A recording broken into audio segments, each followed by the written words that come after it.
of Our Lady of Fatima University.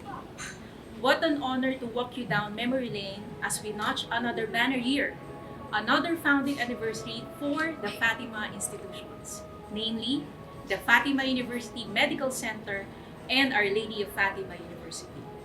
Such wonderful reminiscing, but you know, it's more than just the memories of the ones who came before us. It's really about the admirable examples they set, about things that should matter most in life, and of intrinsically being good human beings, and of having a purpose that is bigger than our own selves. So today, we honor the founders of Fatima, of how they made a fairy tale come alive with a seed of a dream, rooted stubbornly in inspiration and sprinkled with kind intentions. I am Charlene, a product proudly made in Fatima and living a legacy.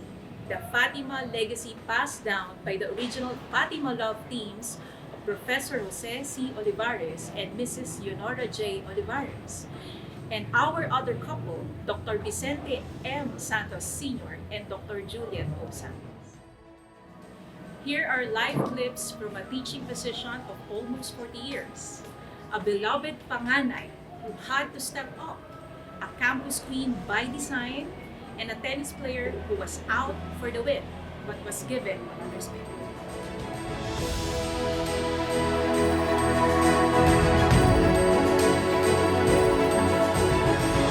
The way she dealt with people from all walks of life, no matter your position in school, Mom Juliet inspired everyone to do their best in the way she spoke with you. Anyone could knock on her door without an appointment, and she would welcome you always with a smile on her face. And her best advice to me, be generous, because when you give, it comes back a thousandfold. That's why perhaps Mom Juliet always had a lot of money. During a trip abroad of the Revalida Committee, she distributed US dollars for shopping money while we were on the plane. The other passengers said, "Ma'am, kami rin." She really walked the talk. I wasn't just a faculty member. She treated me as family, as friend, and daughter. Forever grateful for learning from a great human being.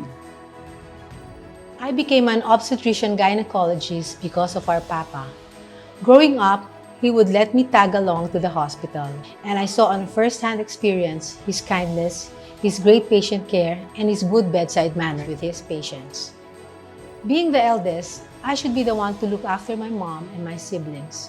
So even on his deathbed, I believed he wanted me to promise him that.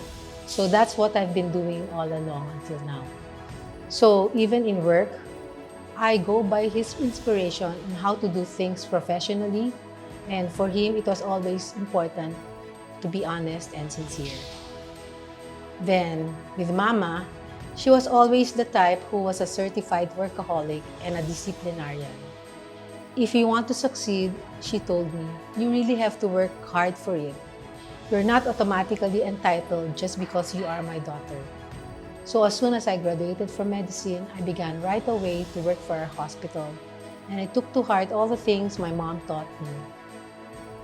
Along with her advice that I always have to be on the ground to manage things. Be with your people to understand everything that's going on and how they're doing and feeling. On May 30, 1996, I was about to resign from Our Lady of Fatima College. Then, I was a social science coordinator at the Valenzuela campus. I wanted to find a school near my residence in Novaliches.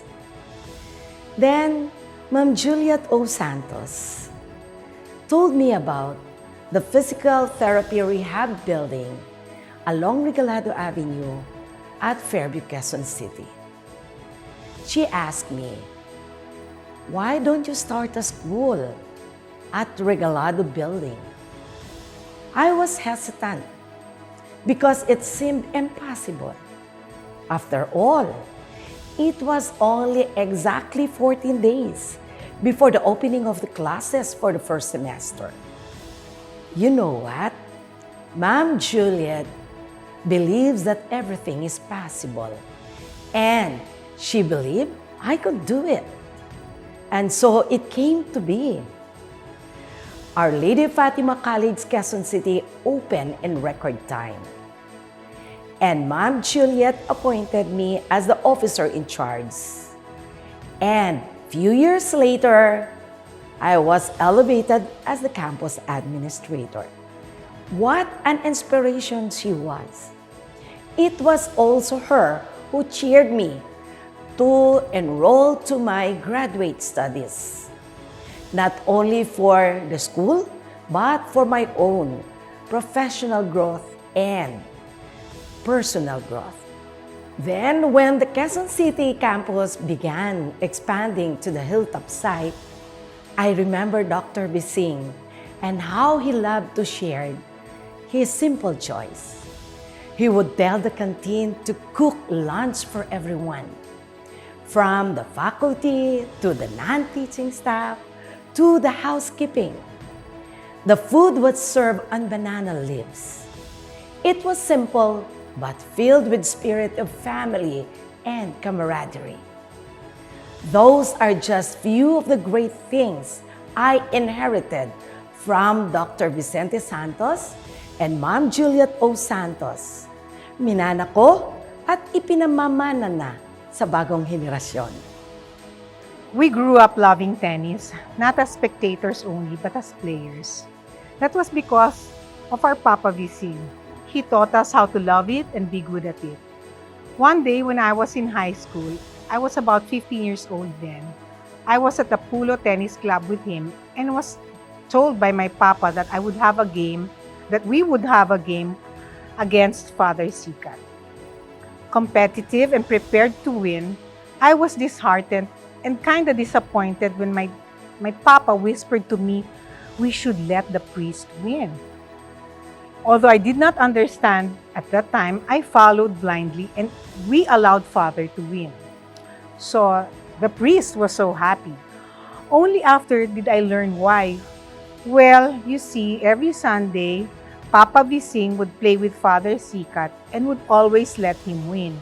And for each and every time that happened, Father Sikat would simply be overjoyed at beating my dad or my papa, who was one of the A1 players at that time.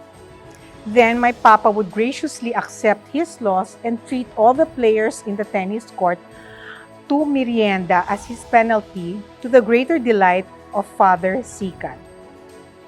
So as a young girl, our papa showed me that happiness can be gained from lifting others up, and that humility and the ability to care for others and be considerate to the feelings of others ahead of yourself are most honorable virtues.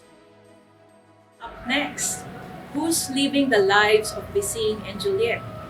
Catch this man who proposes a bold career move, a jaw-dropping czar of fashion and the arts, a bright doctor who learned a lesson in grit, and today's leading ophthalmologist who gives the gift of eyesight, but also has his heart's insights.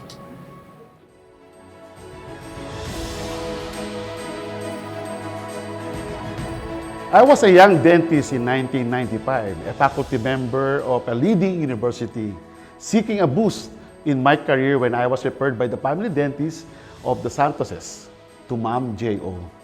I heard that Fatima was planning to open up a new college of dentistry.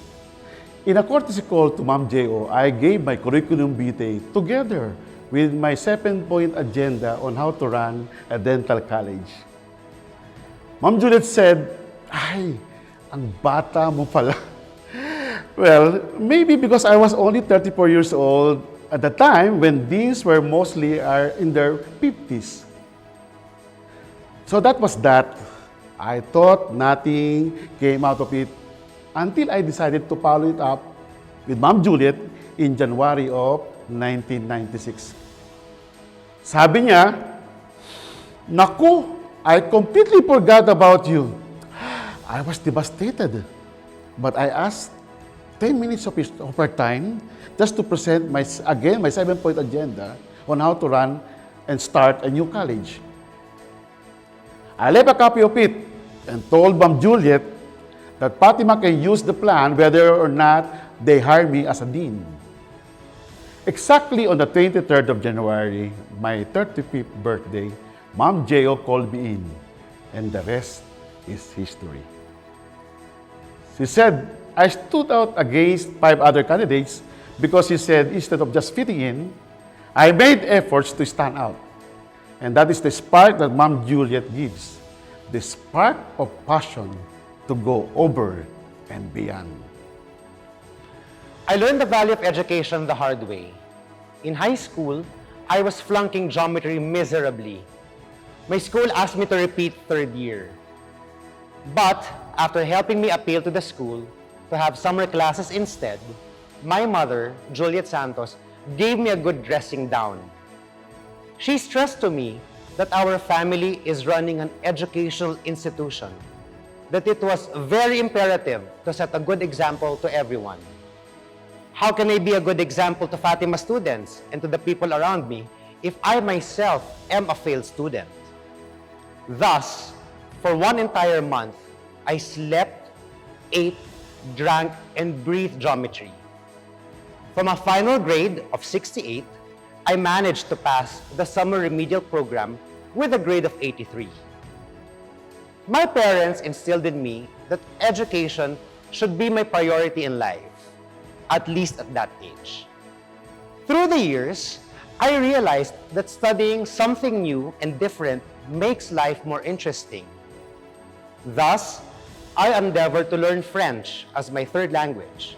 I also pursued fashion design in Paris and London after getting my certificate in professional education from Fatima University. My interests may have evolved as I grew older, but the desire to learn new ideas and concepts remains, thanks to my parents. As a young doctor and faculty member then, I can still hear Ma'am Juliet in my mind when she counseled employees why Fatima had low tuition fees. She said, hindi natin bibigyan ng oportunidad ang mga kapos sa buhay.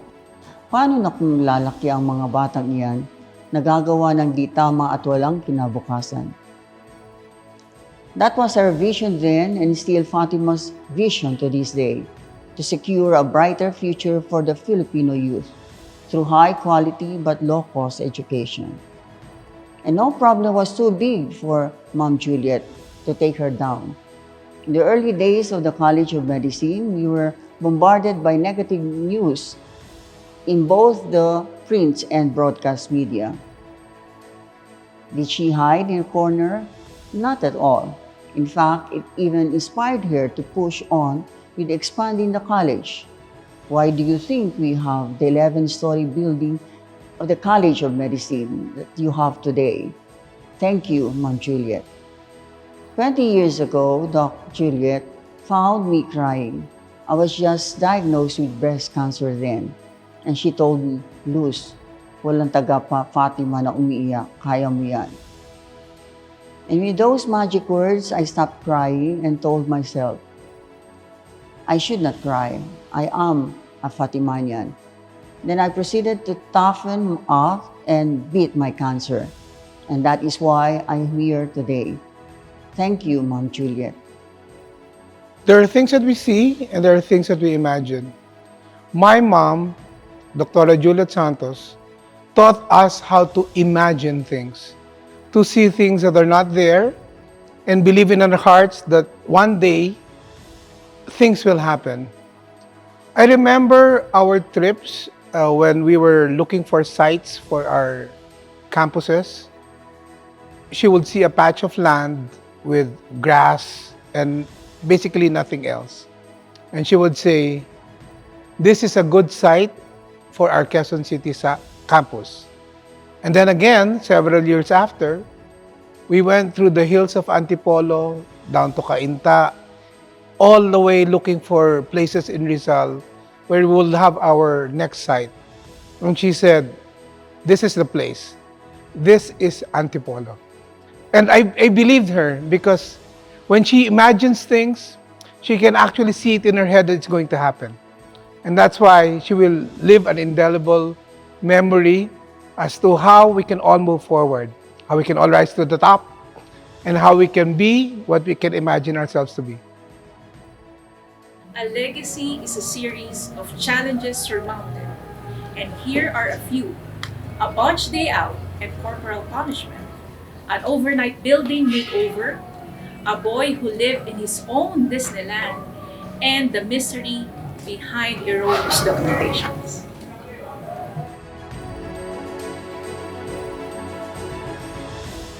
When we were young, home was always either inside the hospital for my parents, behind the hospital in the old main campus site, or near the National Shrine of Our Lady of Fatima.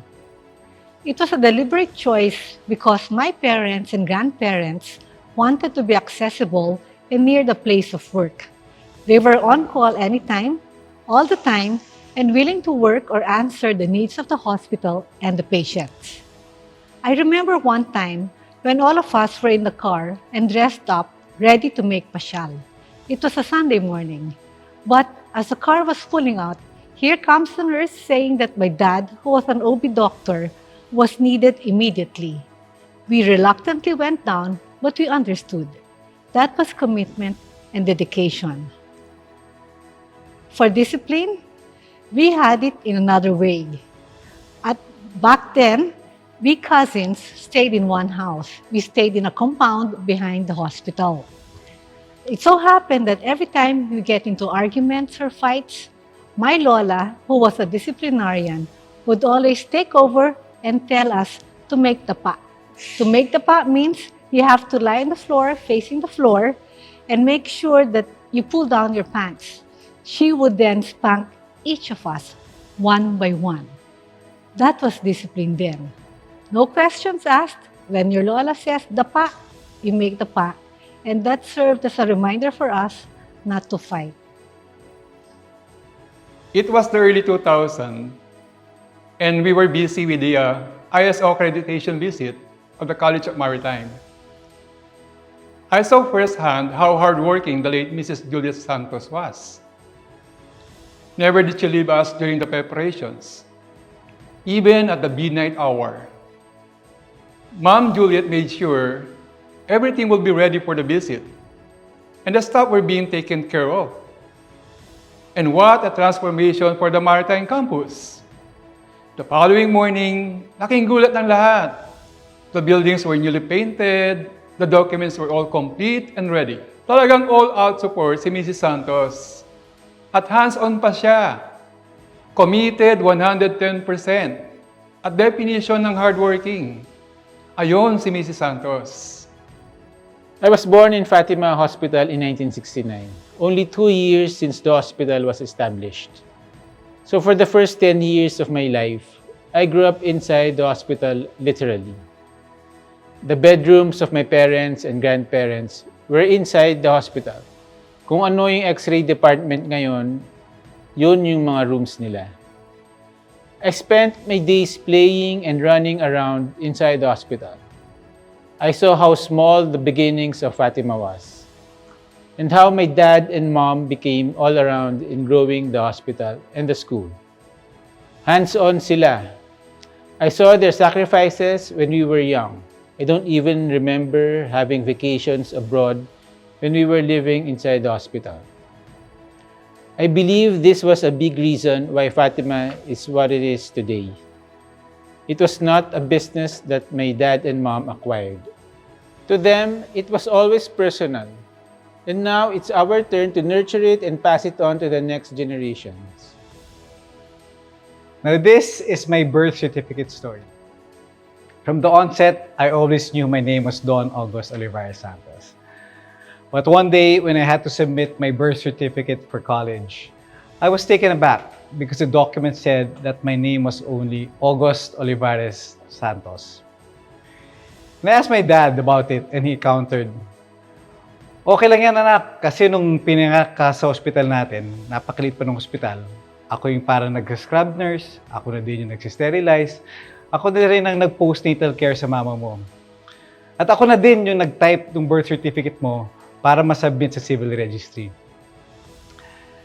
My dad's story is amusing, yes, and it also showed me how small Fatima Hospital began and the kind of work and sacrifice my papa and mama put into it so much that they had to wear multiple hats most of the time.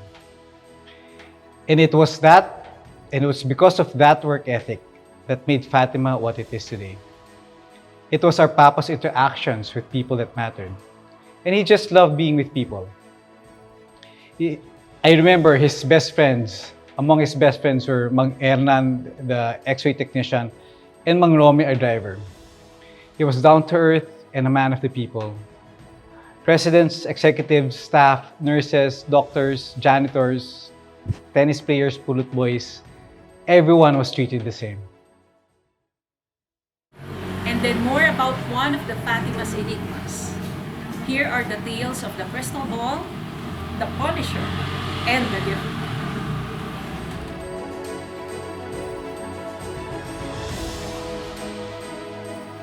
It was the 1980s then. I was only in my late 30s and in my 5th or 6th year with the College of Medicine.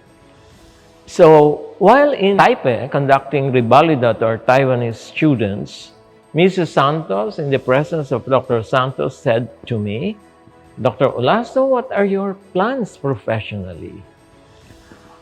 In all my naivety and spontaneity of youth, I answered, "None, Mrs. Santos. I don't plan. I only do the work that is required by the job given me." Then Mrs. Santos said matter-of-factly, "Well, I'm telling you, Papa and I have plans for you. You will be our dean." I wondered how that could be. Then, I was just an associate professor and the chair of the Revalida Committee. But Mrs. Santos and Dr. Santos saw something in me then, something I myself could not see yet. True enough, after a few years, I moved up to become the chair of the Family Medicine and Community Health Department and then a full professor. And today, I sit as the Dean of the College of Medicine, just as the Santoses had predicted. They believed in me when I was still raw, and I really feel that trust drove me to rise to that expectation. The story of the crash. For academics and schoolwork, Mama would let us study on our own and allow us to put in our effort. No babying. If your grades were not good, get ready for a sermon. So, I was a little bit of a troublemaker in college. One day, I snuck out of the house and took the car to go to a party. On the way home, I fell asleep behind the wheel and crashed into a parked taxi cab on Examiner Street. Too scared of my parents, I called Ate Bong, who was then working as a resident for the then Fatima Hospital. Feeling relieved, I went back to the car, rolled up the windows, and waited for help to arrive. And I then fell back asleep. When I woke up in the car, I saw my mom outside.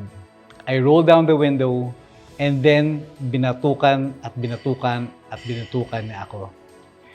So I didn't get a head injury from the accident, but instead, I got a head injury, jokingly, from my mama. She also told the policeman to put me in a jail cell even if the policeman said there was no need because no one got hurt. She still insisted and I stayed in jail for a few hours. Of course, she did that for me to learn a lesson. And boy, did I smarten up after that. As a young cashier in the 1980s, it was challenging to deal with the relatives of patients every day. I vividly recall and can still hear Ma'am Juliet's voice. In mentoring me, her mantra was customer natin sila. Dapat laging maganda ang pakikitungo sa kanila. Kausapin mo ang doktor, humingi ka ng discount at magbigay ka rin ng discount mula sa hospital. I learned from her to walk in the customer's shoes and walk the extra mile to help them in their financial burden. That, at the end of the day, treating others with understanding and kindness, no matter how hard, will help me sleep peacefully at night because I did my best for others.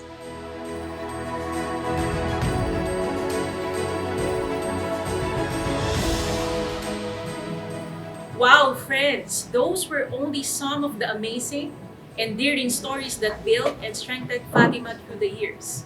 Simple, true to life nuggets of vision, fortitude, and humanity.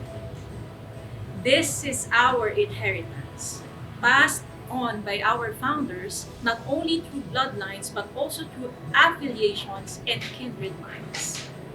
I am Charlene of Fatima, proudly leaving a legacy just like you, and most especially you. Let's make great things happen.